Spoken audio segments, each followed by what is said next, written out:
Bienvenue dans le podcast Une blonde en Norvège. Vous pouvez soutenir l'émission en devenant membre sur Patreon. C'est une plateforme de financement participatif avec plusieurs niveaux d'abonnement. Vous avez accès à tout ce contenu exclusif à partir de 2 € par mois. Vous pouvez aussi faire un don unique avec PayPal. Le meilleur moyen pour faire connaître le podcast est d'en parler autour de vous et de partager les épisodes. Et surtout, vous pouvez laisser un avis avec des petites étoiles sur Apple Podcast et sur Spotify. Aujourd'hui, on continue sur le thème être freelance ou salarié en Norvège.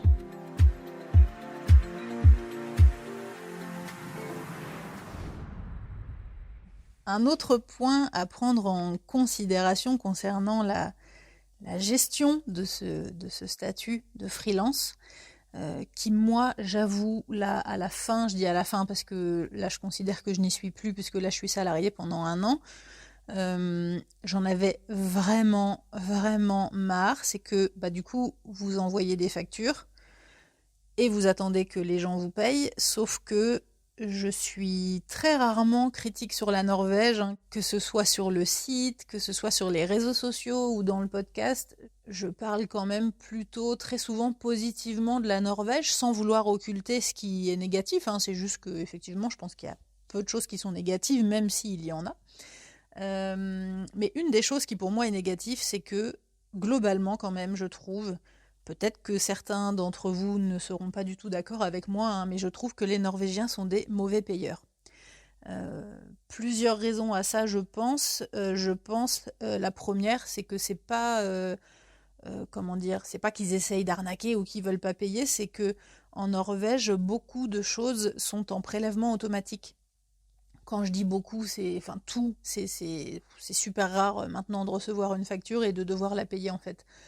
Presque tout est automatisé. On reçoit les factures directement sur notre compte en banque et on décide de le payer, ou ça se fait tout seul. Donc en fait, beaucoup de gens oublient de le payer. Sauf que du coup, il faut relancer les gens. Donc si vous avez pas mal de boulot, il faut relancer les gens souvent. Et si vous avez ne serait-ce qu'une dizaine de clients par mois, ce qui n'est pas beaucoup, ça fait beaucoup de relances. Donc si vous en avez 30, 40 ou 50 de clients par mois, vous imaginez le taf quand il faut relancer tout le monde. Et moi, honnêtement, il y avait des mois où j'avais beaucoup de clients et où personne ne m'avait payé, quoi. C'est juste... Puis ça fait péter un câble parce qu'on se dit, mais les gens, ils estiment que j'ai pas besoin des sous ou quoi. Moi, j'ai mon loyer qui tombe comme tout le monde. J'ai mes factures d'électricité qui sont prélevées aussi. Donc si les gens, ils me payent pas...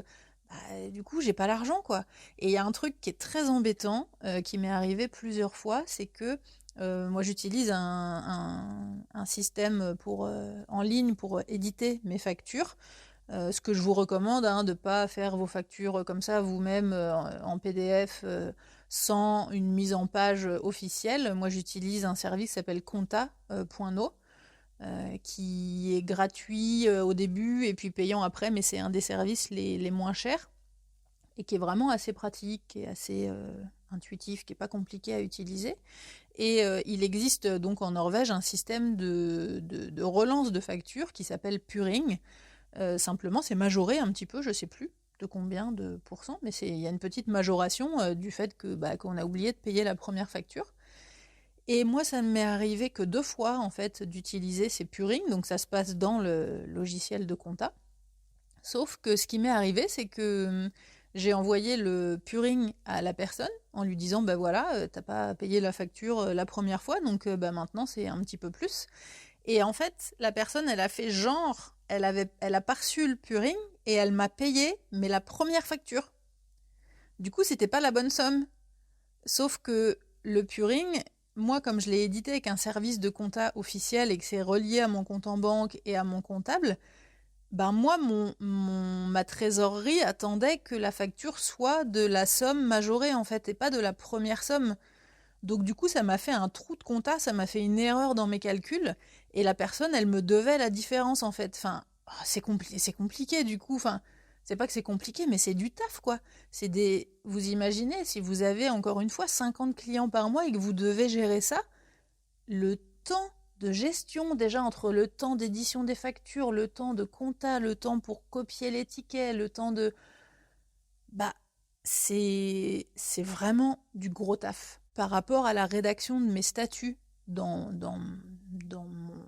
mon travail de freelance, j'avais plein de choses qui rentraient en compte, comme je peux faire de la vidéo, je peux faire de la musique, je peux faire plein de choses différentes. Du coup, je peux me rembourser des choses en fait en frais de fonctionnement. Donc j'ai beaucoup de tickets de caisse à scanner, de remboursements, de choses comme ça à faire.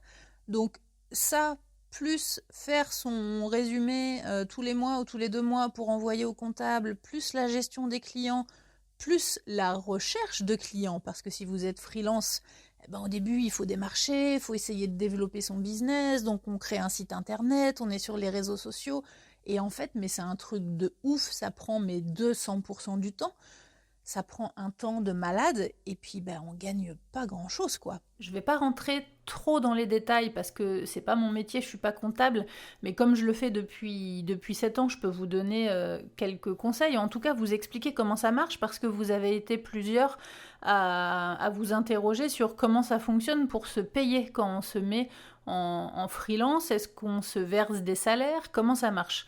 Alors justement, la différence entre le fait d'être freelance et une SA, c'est qu'on ne peut pas se salarier. Justement, c'est la seule différence, c'est une société qui n'est valable que pour soi-même. Le statut de freelance en Norvège, ça s'appelle Enkelt Personforetak, ce qui veut dire, Enkelt c'est une seule, simple, personne c'est personne, et Foretak c'est une entreprise, c'est une société. Donc ça veut dire que c'est la société que d'une seule personne. Donc on n'a pas le droit d'être plusieurs dedans. Et justement, à partir du moment où on veut être deux, là c'est une SA qu'on monte, une AS du coup en norvégien. Et là il faut être deux, il faut mettre un capital d'investissement qui n'est pas énorme, hein, je crois, c'est 30 000 ou 50 000 couronnes, donc c'est largement faisable. Mais du coup, c'est un fonctionnement un petit peu différent. En tout cas, moi, je suis dans le premier cas, donc Enkel Personforetak, en freelance, donc je peux vous parler pour ce statut-là. Alors le fonctionnement est vraiment assez simple, hein. Pour ceux qui ont déjà eu des associations, c'est vraiment le même fonctionnement qu'une association en France, simplement pour le côté revenu, effectivement. C'est pas des salaires qu'on se verse, c'est des honoraires qu'on prend sur le compte. Alors tout d'abord, je ne me souviens plus si c'est obligatoire ou pas en Norvège, il me semble. Mais même si ça ne l'est pas, dans tous les cas, je vous recommande d'avoir un compte professionnel pour ce fonctionnement. Et je crois que c'est obligatoire, hein. Il me semble qu'il faut un compte séparé de son compte personnel. Donc vous allez avoir votre argent qui va être viré sur votre compte professionnel quand vous allez faire vos factures.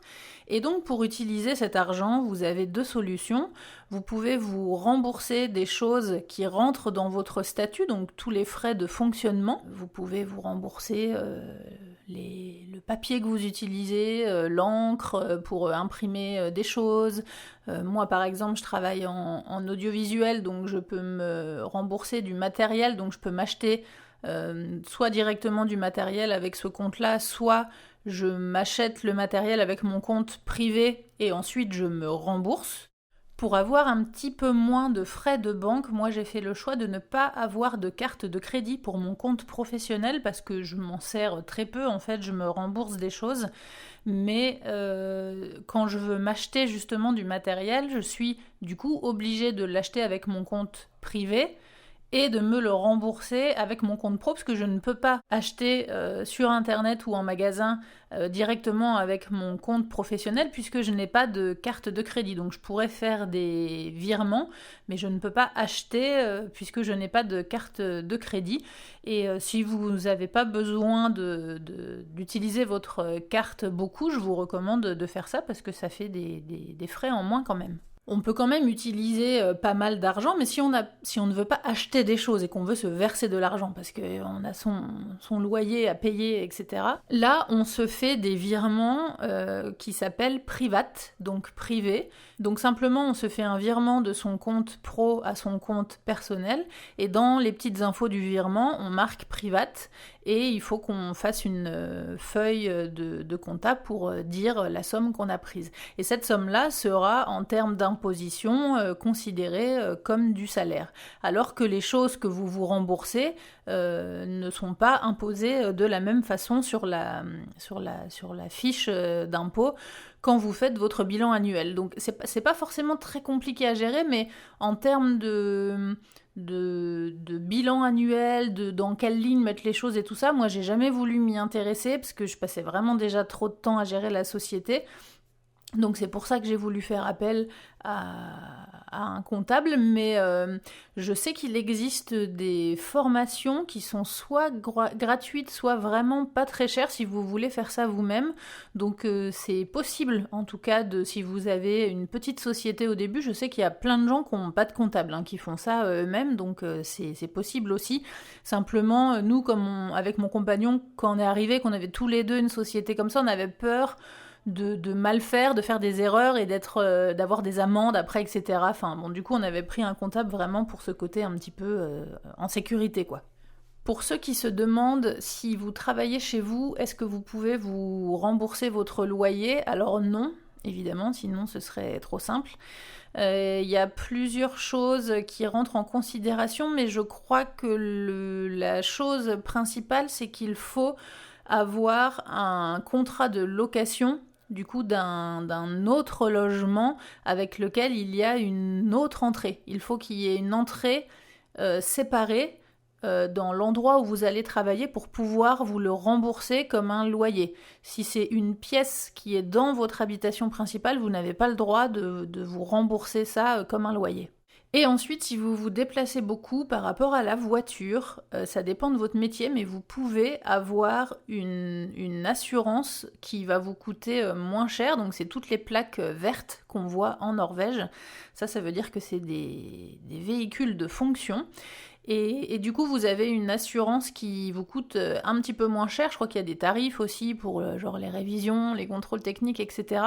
Le seul problème, c'est que du coup, c'est une voiture que vous n'avez le droit d'utiliser que pour votre travail. Donc vous n'avez pas le droit de partir en vacances avec, vous n'avez pas le droit de vous en servir le week-end. Vous n'avez pas le droit de vous en servir en dehors de vos facturations, en fait. Donc ça peut marcher si c'est un véhicule secondaire, mais si c'est votre véhicule principal, la plupart du temps, ça ne fonctionne pas. Et concernant les remboursements de transport, de péage, d'utilisation de voitures, etc., vous pouvez effectivement, moi je l'ai fait, faire ça s'appelle un Kjørebook, c'est un carnet de route dans lequel vous notez vos déplacements et ça prend en considération les kilomètres que vous faites, les péages que vous passez et le parking que vous payez. Et du coup, la somme totale de ces frais-là à l'année, c'est un Kjørebook par an qu'il faut envoyer au comptable ou qu'il faut déclarer sur les impôts. En tout cas, ça vous donne une somme qui est à mettre encore une fois dans une ligne différente. Du coup, ça vous fait des frais à déduire, etc. en fonction du kilométrage que vous... Moi, je me suis dit, j'y arriverai jamais en fait. Enfin, il faut que je trouve autre chose. C'est pas possible. Donc là, je vous renvoie encore une fois à l'épisode Trouver un travail en Norvège, parce que du coup, comme je parlais pas encore bien norvégien, je n'ai pas réussi à trouver de travail. Même un petit boulot, j'ai essayé d'être serveuse, d'être vendeuse, de faire des ménages, etc. Ça ne marchait pas. Donc du coup, c'était compliqué. Après, comme je parlais un petit peu mieux norvégien, j'ai tenté, en fait, il y a un site internet qui est dédié au métier audiovisuel pour trouver du travail sur des missions courtes. Et là, j'ai trouvé une annonce pour une boîte de prod qui cherchait un monteur à Oslo pour 2 ou 3 mois, je me souviens plus. C'était pour monter une émission qui s'appelle Farmen Kjendis. C'est une émission de télé-réalité qui est assez marrante, avec des gens qui vivent à l'ancienne dans une ferme, qui essayent de vivre... comme avant, etc. Donc c'est assez marrant. Donc j'ai envoyé mon CV, j'ai été convoquée en fait pour passer un entretien. Et puis là, du coup, j'ai préparé l'entretien avec une amie qui m'a fait un peu réviser, qui m'a fait comme un faux entretien pour que je puisse parler norvégien, etc., pour m'entraîner. Et puis effectivement, arrivé un moment, elle me dit, il faut bien que tu prépares, ils vont forcément te demander quel salaire tu attends.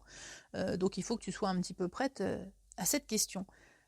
Et là, du coup, c'est super compliqué parce que à quoi s'attendre quand on a toujours été freelance comme moi, que ce soit en France ou en Norvège, je sais pas du tout quel est le salaire d'un monteur classique, quoi. Donc j'étais obligée d'aller chercher sur Internet et j'ai trouvé, il y a des sites, hein, si vous tapez lønn, et qui veut dire salaire en norvégien, et puis le métier que vous cherchez, vous trouverez sur des sites, il y a des salaires un peu de base, en tout cas, avec des moyennes de salaires qui sont attribuées pour ces métiers-là. Et puis donc, j'ai vu que pour mon métier, et puis évidemment avec l'expérience des années, les salaires grimpent. Donc pour mon métier de monteur vidéo, et avec à l'époque 12 ans, 13 ans ou 14 ans, je sais plus, d'expérience, ça faisait un salaire mensuel entre, ça dépendait des branches du coup, mais entre 45 000 et 60 000 couronnes par mois. Du coup, j'étais là, ah ouais, quand même, enfin, genre, je gagne pas ça quand je suis freelance, quoi. Donc, bon, si vraiment le salaire c'est ça, c'est plutôt cool.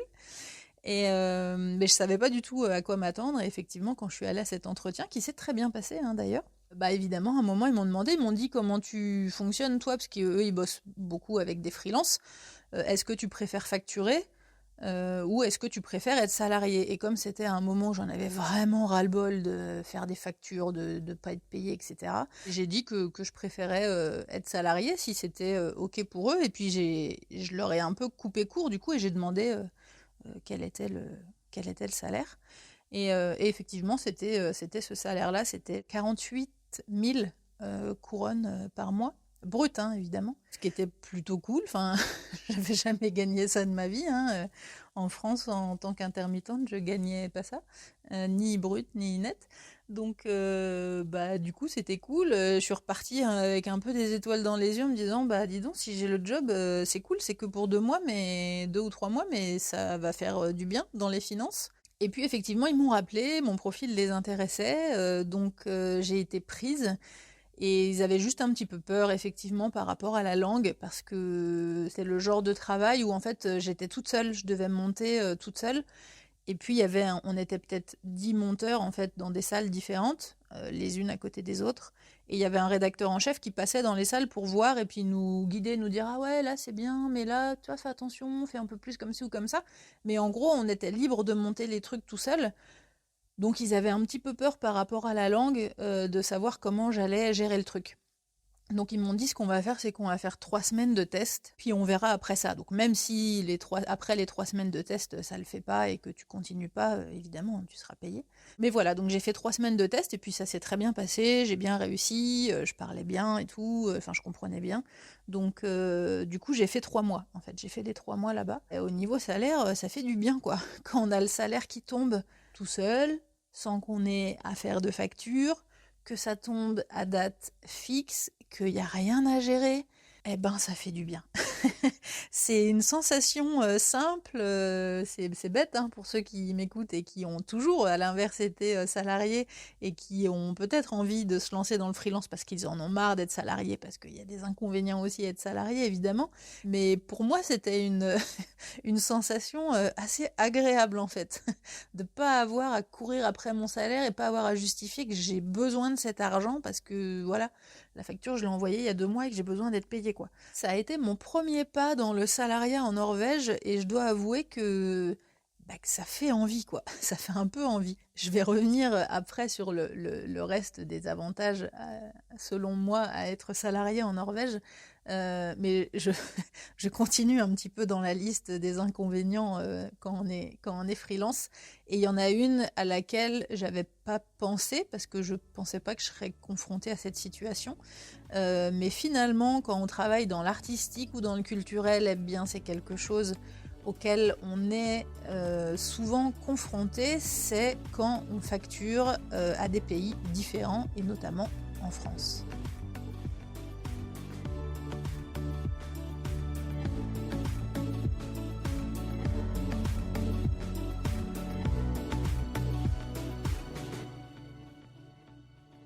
C'est assez compliqué pour plusieurs raisons. C'est que le coût de la vie n'est pas le même, tout simplement, et que les gens qui vous démarchent, alors je vous donne des exemples concrets, hein.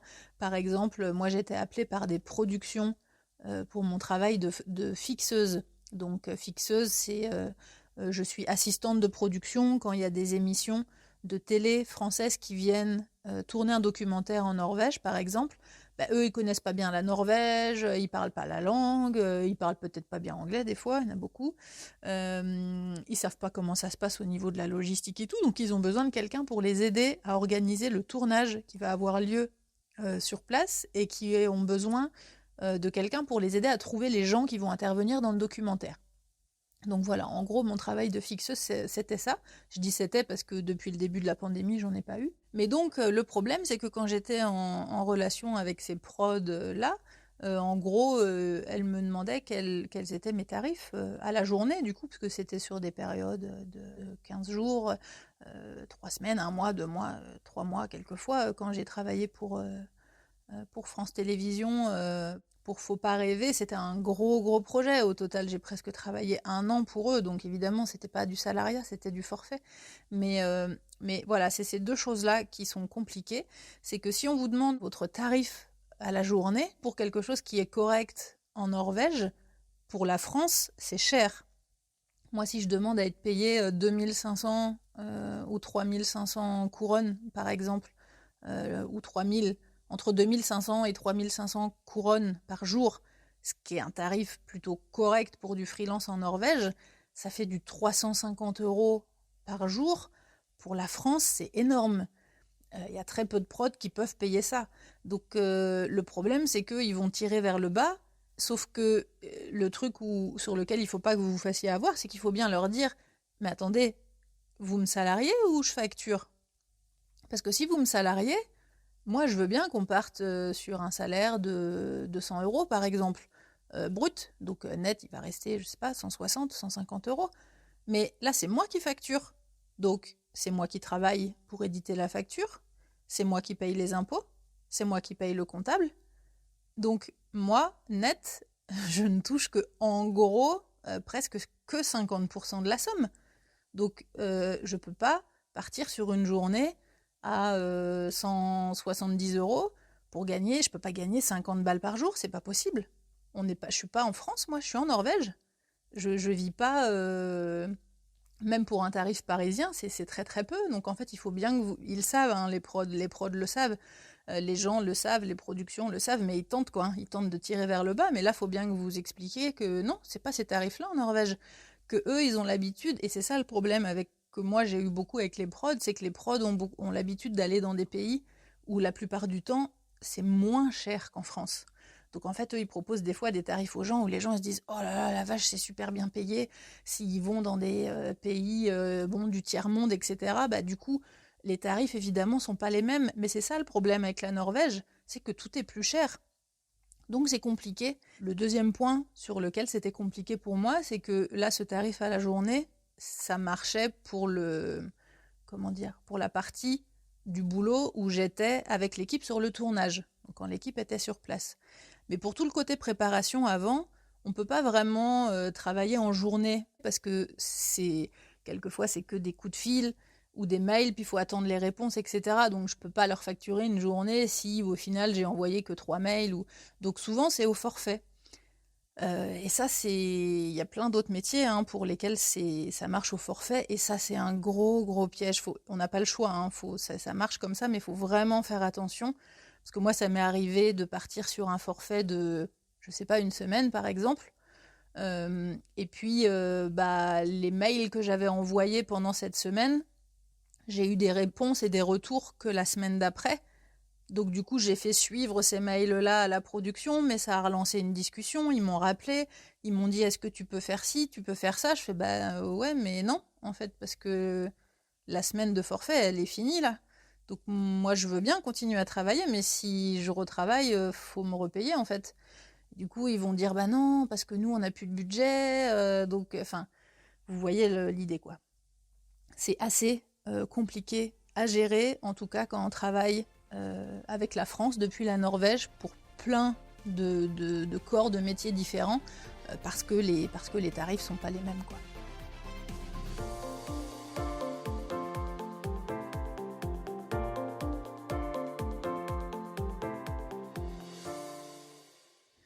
J'ai reçu une question de Julien qui me demande est-ce qu'on peut alterner les périodes de travail en Norvège et en France si on est intermittent? Alors la question est très intéressante, mais je fais juste une petite précision parce que j'ai rediscuté dans des messages privés avec Julien et il n'est pas encore intermittent en fait, c'est un statut qu'il vise. Et comme j'en ai déjà parlé au début du podcast, c'est un statut qui est quand même assez difficile à obtenir, qui prend du temps. Déjà, quand on commence à travailler, il faut cumuler les 510 ou 20 heures de travail par an, je me souviens plus. Enfin, sur une période de 10 mois ou un truc comme ça pour pouvoir déclencher les droits, je me souviens même plus des quotas et des règles, parce que ça fait 7 ans et demi, bientôt 8 ans que je ne suis plus intermittente depuis que j'habite en Norvège, donc je me souviens plus trop, mais en tout cas, je trouve ça un petit peu délicat de vouloir t'engager dans ce statut, mais alors que tu veux en même temps venir t'installer en Norvège et être freelance, je pense qu'à un moment donné, il va falloir faire un choix. Je dis ça dans le sens où je ne sais pas dans quel domaine Julien, qui m'a posé la question, souhaite travailler, mais en règle générale, pour avoir les 510 heures de travail sur 10 mois, c'est quand même assez intense. C'est-à-dire qu'il faut... Soit tu travailles de façon genre super intense tous les jours, des piges de 8 ou 10 heures par jour pendant plusieurs mois pour cumuler et en fait avoir tes heures tout d'un coup, et puis après tu pars en voyage. Mais si tu veux faire un peu des allers-retours et tout, je pense que ça va être compliqué d'avoir tes heures, surtout si tu débutes, parce que déjà à l'époque où moi j'étais intermittente, c'était compliqué, c'était pas simple, en tout cas en montage dans les productions, c'était pas simple, c'était un petit monde quand même, les places étaient assez chères, c'était assez compliqué de rentrer dans les plans pour avoir du boulot, donc je suppose que si tu commences, que tu n'as pas d'expérience et tout, ça va être d'autant plus compliqué. Et surtout, depuis que je suis partie et que je ne suis plus intermittente, j'ai l'impression que c'est encore plus difficile. Les lois ont changé, les conditions du statut ont changé. Donc c'est peut-être pas impossible ce que tu vises, mais je pense pas que ce soit très judicieux et très sécure de viser et le statut d'intermittence en France et un statut de freelance en Norvège, d'autant plus que du coup tu risques de te faire contrôler par rapport à ce que tu gagnes en Norvège, c'est-à-dire que tu ne pourras travailler en Norvège sous le statut de freelance que si tu obtiens un D-numéro, ton numéro d'identité norvégien temporaire, ou un Fødselsnummer directement, un numéro d'identité norvégien permanent. Mais en tout cas, pour obtenir ce numéro, tu vas devoir... Déjà, comme je l'ai expliqué dans plein d'autres épisodes, tu vas devoir monter ta société et prouver que tu peux travailler, prouver que tu as un revenu nécessaire pour pouvoir rester dans le pays. Donc tout ça, ça me paraît compliqué si t'es pas déjà installé, si t'as pas un projet avec un budget, etc. Et d'autant plus que moi, par exemple, j'avais été contrôlée au bout de deux ans et demi, il me semble. C'était effectivement une période où j'avais fait quelques allers-retours en France pour travailler un petit peu dans mon ancien boulot à M6 pour renflouer un petit peu les caisses. Donc moi, c'était l'inverse. Du coup, j'étais résidente en Norvège et je suis retournée retravailler un petit peu en France. Mon statut en Norvège, il était enregistré ici et j'ai reçu un courrier. Je crois que c'était la 2e ou 3e année. J'ai reçu un courrier comme quoi il y avait une année où j'avais pas gagné beaucoup et que je devais aller au centre des impôts pour justifier mes revenus, pour justifier que j'avais assez de budget pour rester vivre en Norvège. Et si je ne me présentais pas au bureau sous 10 jours, j'étais expulsée. Carrément. Donc là, j'avais eu super peur. Je suis allée au rendez-vous et en fait, ils m'ont juste demandé... déjà, ils n'avaient pas pris en compte que je vivais... Pourtant, je suis enregistrée comme Sam Bauer, comme vivant en concubinage avec mon compagnon, puisqu'on n'est pas mariés et qu'en Norvège, le Pacs n'a aucune valeur ici. Nous, on est pacsés en France, mais ici, ça n'a aucune valeur. Donc on est juste enregistré comme samboer, donc comme concubin. Ils n'avaient pas pris ça en compte, donc ils n'avaient pas pris en considération les revenus de mon compagnon. Et puis voilà, j'ai justifié que j'avais un peu d'économie sur mon compte français, et puis que j'étais là, que j'étais sur place, que j'avais repris le travail en Norvège, etc. Et du coup, ils m'ont dit « Ah ok, non, mais c'est bon, il n'y a pas de problème. » C'était juste un contrôle, en fait. C'était pour justement vérifier que vous n'étiez pas enregistré en Norvège, mais que en fait vous travaillez à l'étranger ou que vous passez plus de temps à l'étranger. Donc attention avec ce genre de projet de vouloir être à cheval sur les deux pays, parce que vous risquez d'avoir des problèmes dans les deux pays en fait. Ça peut être un bon moyen au début pour se lancer, mais faites vraiment attention. Je pense qu'à un moment, il faut choisir un des deux pays et se lancer, quoi. Si vous avez le droit à du chômage en France, vous avez le droit de vous faire transférer vos mensualités de chômage en Norvège pendant 3 mois, les 3 premiers mois. Après, vous n'avez plus le droit, donc du coup, ça c'est pareil, ça peut être un moyen d'avoir un petit peu d'argent au début quand vous arrivez, quand vous commencez, mais en tout cas, si vous avez 1 an de chômage en France, vous ne pouvez pas vous les faire transférer en Norvège et vous dire, voilà, j'aurai 1 an tranquille où je pourrai profiter de mon chômage. Pour répondre précisément à la question de Julien, est-ce que c'est possible d'alterner officiellement, oui. Après, il faut vérifier avec le statut d'intermittence en France. Il faut demander aux services concernés en France, si vous travaillez à l'étranger, est-ce que ça peut bloquer ou pas le statut, parce que le statut d'intermittent il n'est pas super libre, hein. Par exemple, il ne fonctionne pas avec le statut d'auto-entrepreneur. Il y a des petites subtilités comme ça, donc peut-être que si vous travaillez à l'étranger, ça va vous enlever des droits, ça va vous décompter. Vous avez peut-être le droit, mais ça va vous déduire ce que vous gagnez à l'étranger de ce que vous auriez le droit de toucher en France. Donc ça va faire qu'au final, vous toucherez rien du tout, donc aucun intérêt à être intermittent. Bref, c'est à vérifier avec les deux pays. Il n'y a pas forcément de... Comme ça, je dirais que oui, c'est possible, mais je vois pas vraiment l'intérêt de se lancer dans un statut d'intermittence et dans un statut de freelance à l'étranger. Par contre, si vous êtes déjà intermittent en France et que vous voulez commencer à travailler en tant que freelance en Norvège, là, il faut vérifier avec le statut d'intermittence en France si c'est possible et comment ça se passe au niveau des droits. Retrouvez la suite en bonus sur la page Patreon. Vous avez accès à tout ce contenu exclusif, ainsi qu'à d'autres contributions à partir de 2 € par mois. Retrouvez les épisodes sur toutes les applications de podcast et en format vidéo sur YouTube. N'hésitez pas à partager les épisodes et à laisser un commentaire sur Apple Podcast ou sur Spotify. Merci à Louise, Eddie et tous les autres contributeurs qui soutiennent l'émission sur Patreon. À bientôt!